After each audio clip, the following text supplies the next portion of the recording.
From what you've learnt so far, does it seem that this was a series of attacks that were plotted and planned locally within Sri Lanka, or by figures who are still with the Islamic State group in Syria, who were centrally trying to coordinate this group? By looking at the pattern of operation and the places that the leadership has travelled, so there has to be some outside involvement of some leadership or instructions.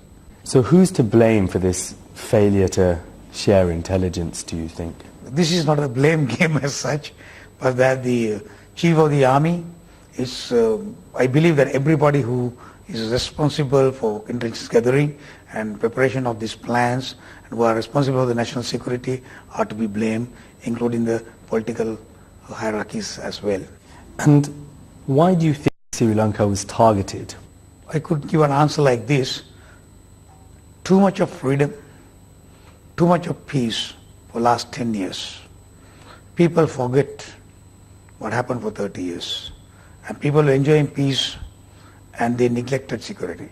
And now, going forward, can you confidently say to people around the world that Sri Lanka is a safe place for international tourists? Sri Lanka is a country which fought for 26 years.